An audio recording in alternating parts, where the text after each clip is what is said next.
Mr. Johnson? Yes, come in. Please take a seat. Mr. War, is it? I prefer Horsemen of the Apocalypse. Kind of a mouthful, but all right. What brings you into the unemployment office today? It is a time of peace, and I have been laid off. Oh, geez. I'm so sorry to hear that. Well, how does custodial work sound for you? You mean be a janitor? Yeah. The pay's decent, and it's a very in-demand profession. Do I get a giant sword? You get to use a mop, which is kind of shaped like a sword. Very well. I will answer the call of the custodian. All right, great. Let's get you set up.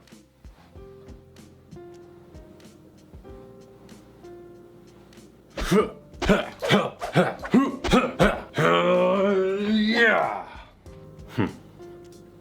I could get used to this.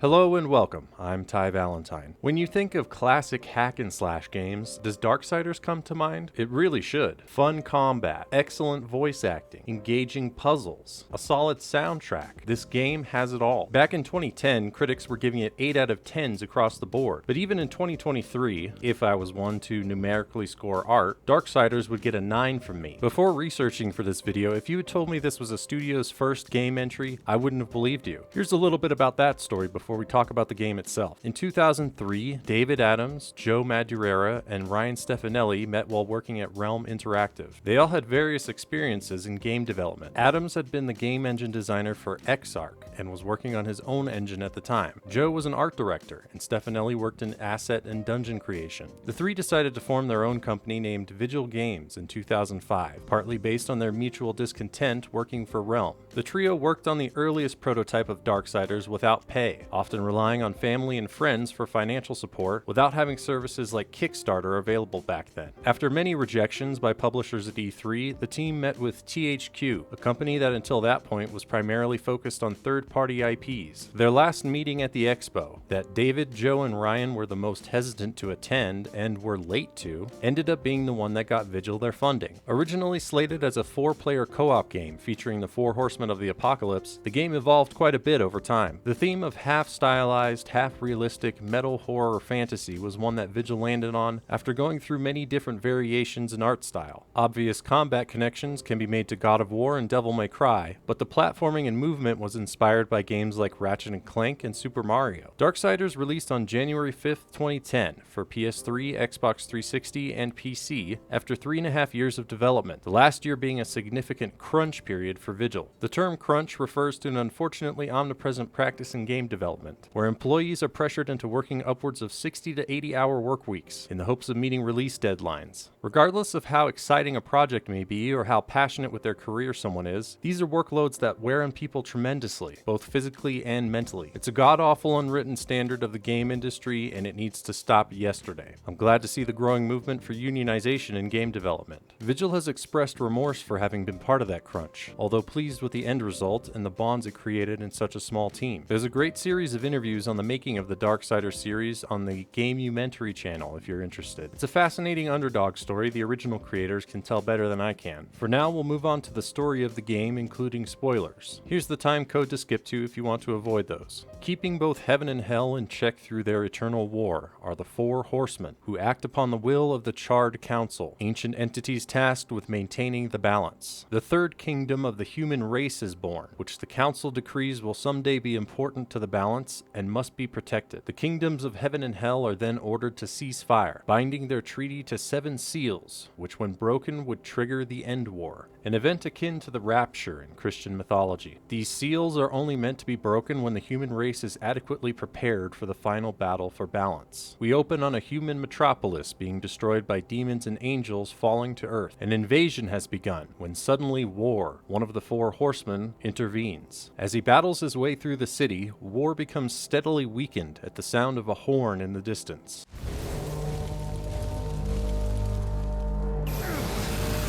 What is happening? Still strong enough to fight, he slices through the warring factions by the dozen, neither heaven or hell being immune to the horseman's blade. War comes across the angel named Abaddon, both perplexed by the circumstances of the battle taking place. Just before being crushed by a giant demon, Abaddon exclaims that the seventh seal was never broken, making the horseman's presence a sacrilege. War himself is slain by the demon and sent to be judged before the Charred Council for his crimes. The kingdom of man has been overtaken by Hell's armies led by the Destroyer, with War being rumored to have been working with him. War decries the charges, insisting he was simply answering the call of the four horsemen. The council is not convinced, as the seven seals were still intact. You aided the Dark Ones, broke a sacred covenant that has doomed mankind, and threatened the balance. Do you deny it? When I rode, heaven and hell were already at war. Abaddon was there. He knew something. In exchange for his life, War must now punish those responsible for breaking the treaty. He is assigned a watcher to oversee his actions on Earth, and his sword Chaos Eater is returned to him, although in a weakened state. The horseman is first tasked with finding Vulgrim, a demon exiled by the Destroyer with a long-standing interest in an audience with the Council. Yeeted back to the kingdom of man, War learns 100 years has passed since his last visit, leaving no remaining humans to worry about. How long was I gone? In Earth years, about a century, long enough for the last of the mouth-breathers to die off. Vulgrim is found among the ruins, requesting souls as payment for his help in getting War to the Destroyer's tower. The horseman abides, slaying handfuls of Dark Ones to harvest the currency. Vulgrim gifts him Earthcaller, a horn used to awaken the ancient gates that block the path to Samael, an old nemesis of the Dark Prince. War makes his way to Samael's prison and strikes a deal with the demon. To help the horseman access the Destroyer's spire, Samael needs the hearts of the four Tower Guardians, starting with the Bat Queen Tiamat. War slays Tiamat and returns with the heart of the Chosen. Samael advises War that he must next confront the Black Hammer in order to find the second guardian, the Griever. Samael also convinces War to reclaim his power of the Chaos form from the Watcher, who is intentionally keeping the horseman in a weakened state. Focus your anger. A great rage stirs within you, clawing to get out. You must release it, or a puppet. You'll remain.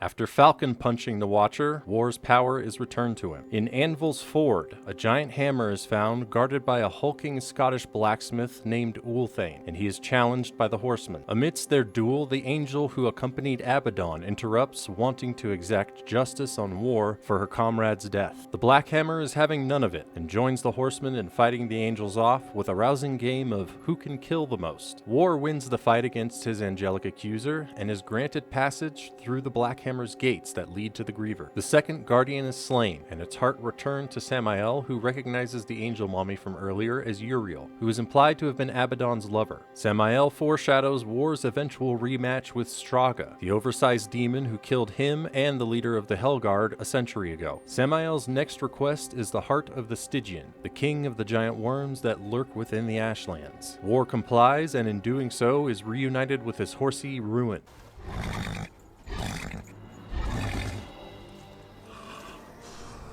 You fool! I order you to break that knife! And if I refuse, you'll kill me? I'll take my chances.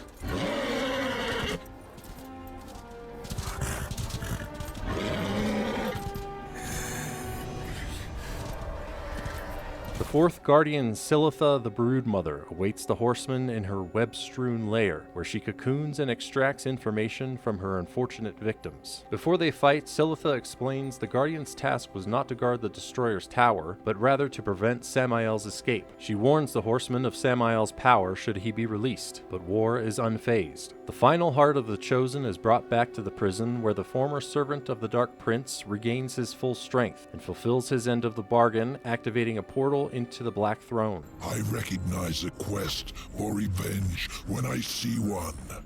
and revenge I respect. Imprisoned in the Destroyer's tower is Azrael, Angel of Death, who can help direct war to Straga and exact his revenge against the demon. Azrael's chains are removed once the horseman breaks the locks. Azrael reveals that he and Abaddon conspired to attack the armies of Hell, openly violating the treaty ordered by the Charred Council. Abaddon's plan was to break the Seven Seals, triggering a congregation of Hell's leaders, at which time the Hell Guard could kill all of the Dark Ones chosen in one fell swoop. The seals would then be reforged, effectively fooling the Council into believing that the demons struck first, allowing Heaven to avoid retribution. Despite his hesitation, Azrael agrees, and proceeds to break 6 of the seals. Abaddon kept the 7th seal intact so that the 4 horsemen would remain uninvolved in the pursuant conflicts. The Watcher orders War to kill Azrael, but the horseman refuses, citing the Angel of Death's confession. An apt decision, as it turns out, when Azrael tells the 2 of them they are trapped in the tower without his help. The path to Straga is unlocked, and War proceeds to blow his mind. With the great demon out of the way, Azrael opens a portal to Eden, a realm thought to have been destroyed after the first ones were cast out of the garden. I could not let heaven's first gift and greatest weapon simply rot, or worse, fall to darkness. The Angel of Death had hidden the garden away in an effort to protect the Tree of Knowledge, an arboreal oracle capable of showing its users anything they wish to know. War needs to use the tree to discover a way of defeating the Destroyer and ending the turmoil plaguing the kingdoms, but not before he faces off against himself to rid the shadow that has marked him through his battles. Doing so will allow him passage through the garden. Using the Mask of Shadows to reveal his dark doppelganger, the horseman defeats the evil within him. War communes with the Tree of Knowledge, and it shows him visions of Abaddon conferring with an unknown demon in the midst of Earth's invasion. The demon had discovered Abaddon's scheme and took advantage of this knowledge by countering the Hellguard with an army of demons. Abaddon is offered the choice of facing the Council for his crimes or serving the Dark Ones as the Destroyer. He chooses the latter and is sent away to convince Azrael to help the demons as well. Another series of visions shows War the Charred Council debating how to handle Abaddon's betrayal without proof of his actions, being that the seals were intact. Without proof, there is no justice, only murder. They will see no reason in this assassination. They decided to send one of the 4 horsemen in the spirit of vengeance. War then sees a vision of his own death, crawling towards the 7th seal, being mocked by the Watcher, and finally stabbed by a powerful sword. He awakens to find the hilt of that sword in his hand. Azrael explains the power of the Armageddon Blade, its involvement in destroying the seals, and subsequent destruction by order of Abaddon. War proposes it be rebuilt to kill the Destroyer. Returning to Earth, Azrael tells War to seek out the scattered pieces of the Armageddon Blade hidden in the Shadow Realm, kept away from prying eyes. It can then be rebuilt at the Forge of the Black Hammer. Still convinced of his guilt, Uriel confronts War and invokes the Nex Sacramentum, a death oath bound until one party is killed by the other. War agrees and defeats Uriel in battle, but refuses to kill her. He tells her to fulfill the oath at a later time after telling her of Abaddon's betrayal. Once the pieces of the Armageddon Blade are found, the sword is reassembled by Ulthane. Azrael then yeets War to the Destroyer, who holds a defeated Uriel in his hands. Join me, War. Like a great sword, I will raise you up, and our enemies will shatter against us. The spoils of 1,000 victories will be yours. War declines the offer, dueling with the Destroyer, then Abaddon, handily defeating both. The horseman grabs the 7th seal dropped by the betrayer, but is halted by the Watcher. He tells War that the Council set him up, knowing the horseman would do the work of punishing Abaddon in the sake of clearing his own name, while keeping themselves at a distance from the conflict. Breaking the 7th seal would remove the Council's control over War, so the Watcher steals it. Uriel stabs War with the Armageddon Blade, completing the death oath they made earlier, then destroys the seal, immediately reviving War. He kills the Watcher, breaking the final leash of the Council. Uriel realizes War had predicted the events that had just occurred, feeling used by him, but he reassures her he did so because she was the last of Heaven's honorable warriors. Uriel stays her blade, but warns the horseman. You will be hunted. The White City for certain. The Council, and there will be others. You would wage this war alone? No. Not alone.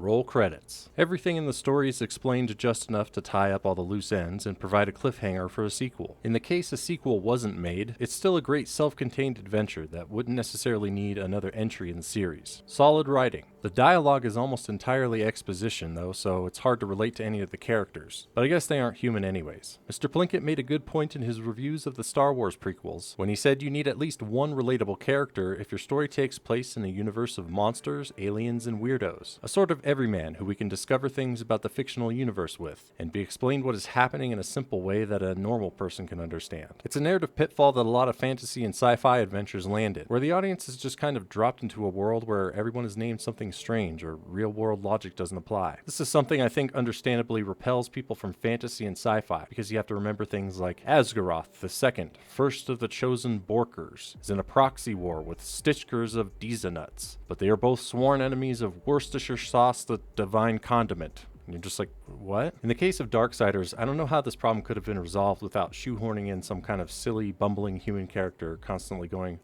English please? But I did find myself lost a lot of the time while playing the game. I guess the workaround was the highlighting in the subtitles of important proper nouns. Anywho, I'm starting to ramble, so let's talk gameplay. Being a hack and slash, the combat is melee focused, with a small selection of sidearms. Chaos Eater is your general purpose, comically oversized sword. The Scythe is best for groups of enemies with its large swing radius, and the Tremor Gauntlet is good for giving yourself some breathing room by launching the bad guys away from you. You can execute special moves with your Wrath meter and build up rage to unleash War's Chaos form by killing enemies or taking damage. Your main weapons level up as you use them and can be upgraded with various interchangeable boosts. The sidearms include things like a revolver and a grapple hook, but the best one by far is the Crossblade. It's a boomerang style glaive like the one from the Blade movie. It'll ricochet from foe to foe, and the longer you charge it up, the longer it remains stuck to an enemy, temporarily stunning and doing damage to them. You can even use the horn to stagger and blast enemies away from you. That one's hilarious. The revolver never really came into play, but most of these weapons and items are used during the many puzzles you'll encounter. My rough estimate is that the campaign is 40% combat and 60% puzzles. Normally this would make me want to pull my hair out with how boring puzzles are in games, but these are creative and well put together. Different mechanics are steadily introduced, like pushing objects, slowing down time, explosives, and eventually portals. These mechanics start to combine as you master each one, making for some multi-layered challenges that require you to sometimes think 3 or 4 moves ahead. The types of escalating problems that make you go, aha, and feel smart. It makes the puzzles from games like Skyrim look like those toys they have at the pediatrician's office. You gotta break up the action sequences with slower, more methodical sections in a game so the player doesn't get burnt out. But a lot of games' puzzles feel lazy and tacked on just to check that box off the list. Not so in Darksiders. Certain parts will even see you doing combat puzzles, where you do things like kill 5 enemies with your riposte, or defending NPCs from death. The platforming is structured as puzzles a lot of the time too, demanding time switches of equipment during wall climbing, wall running, grapple hooking, and gliding. There's a good amount of item collection you'll need to do in order to increase your stats, with earlier sections opening up a bit once you have the items to clear certain obstacles. Vulgrim will trade souls for consumables and additional moves for your weapons, and his prices are never unreasonable. They never feel too cheap or too expensive. You've got 3 choices of difficulty: easy, normal, and apocalyptic, which instead should have been named normal, hard, and impossible. You'll need to learn to dodge, block, and riposte real quick if you want to survive for long. Finding those hidden life and Wrathstone pieces and spending your souls on upgrades are necessary. The frustration of the challenge is offset by the enjoyability of the combat. Objects in the world like cars, tables, street signs, etc. can be picked up and thrown, or used as melee weapons. Watch out, watch out, watch out, watch out! A lot of weaker enemies can be crushed for a little health boost.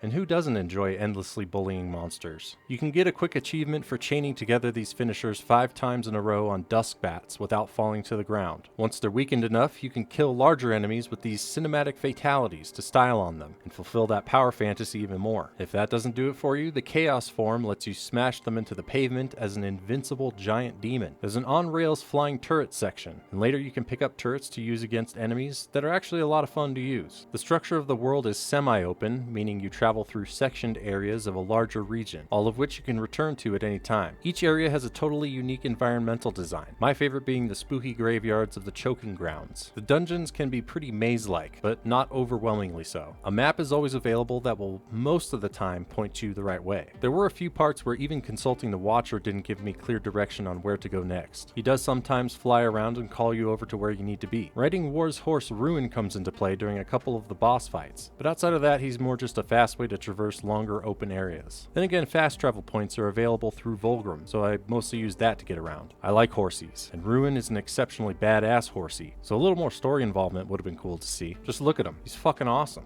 On that note, let's talk graphics. Alright, I have to get this out of the way real quick. The text font is called Liberation Serif, which looks nearly identical to Times New Roman. It's perfect for the subtitles, but in all these super stylized menus, the newspaper font just looks out of place. It did make me chuckle though. I wonder who made that call. Reminds me of when I played The Sims 1 again after a couple decades and realized all the text is Comic Sans. Oof. I'm playing the War Mastered edition of Darksiders, which is the superior version, as it includes full widescreen, Ultra HD support, and an FOV slider amongst other necessities. I immediately had to turn off the chroma effect because it started to make me feel ill. By the way, what is the deal with chromatic aberration? It's literally a photography fuck up where different wavelengths of light fail to converge on a focal point, making the image appear out of focus. Why is this a post-processing effect in games? Feels like I'm either microdosing acid or suddenly developed astigmatism with this shit. Beyond all that, the game looks fantastic. In contrast to the post-apocalyptic setting of the game, lots of bright, vibrant effects are used. The environments have a grounded, realistic look, but the characters and enemies lean more towards cartoonish. Joe Madureira's experiences as a comic book illustrator I can imagine influenced the art direction of Darksiders, and I love these designs. It's a distinctive caricaturing that reminds me a lot of games like Warcraft 3 and Soul Reaver. Depending on what items you've slotted into Chaos Eater, its appearance will change, where it'll glow a different color or spew blood. Wonderful little touch. The HUD is minimal yet creative and easily deciphered. Almost everything about the visuals of this game are stylish. Screaming, ghostly faces on your sword, creepy yet colorfully animated skulls portraying health, currency, and wrath, and some of the best looking flame effects I've seen in any game. All the character animations are smooth. The architecture of some of the buildings is just so sexy. Would you look at those vaulted archways? Oof. There's so many captivating little details and everything. It'd take a multi-hour video to highlight all of them. I'd love to make longer videos, but I'm trying to get these out on a weekly basis. So I gotta budget my time wisely, especially since I'm not being paid to make these.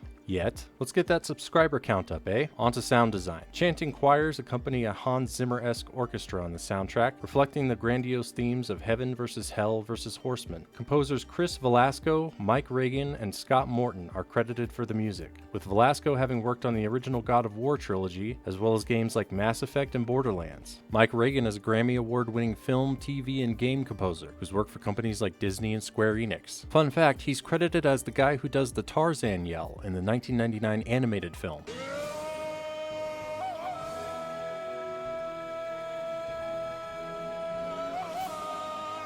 Needless to say, some top talents were brought on to score Darksiders. The decision to go with a more classical tone, rather than, let's say, a metal-focused one, I think fits the supernatural elements of the game. I'm not sure if it was their first choice of genre for the music, but I can see it going either way with a game like Darksiders. Metal or rock in video games, with a few notable exceptions, is surprisingly difficult to pull off without sounding cheesy. I'm looking at you, Devil May Cry. Time has come.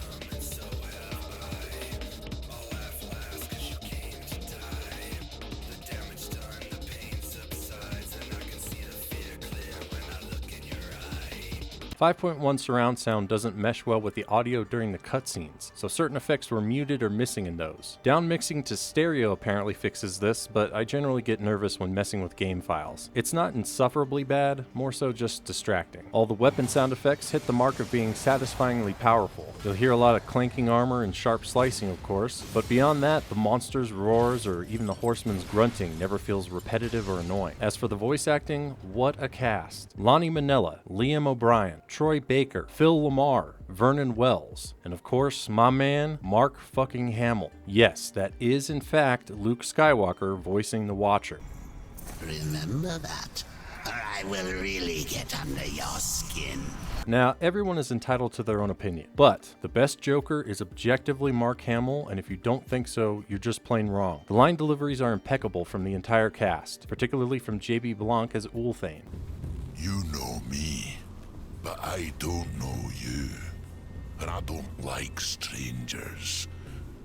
especially the uninvited kind. Voice acting requires just as much skill as film acting, and should at least be recognized, if not paid, accordingly. To summarize, Darksiders is a criminally fun hack-and-slash adventure, and I can't wait to play the sequels. Considering the story of how Vigil and this game were created, how the original team went their own way relying on others for help, I think it's important to remember that keeping a healthy support system is critical. No one is ever self-made, and if they say they are, they're lying like a rug. Unless you were born in the wilderness, raised by yourself, taught yourself to read, write, bathe, and cook, and built your own log cabin by yourself, chances are you've had help at some point from another person. Whether it be from the person who rang us up at the grocery store, or the janitor who keeps our facilities clean. Someone else has contributed to our well-being and continued existence. Particularly from friends and family, support is crucial. This is a two-way street though, so being supportive to others and fostering those relationships is just as key.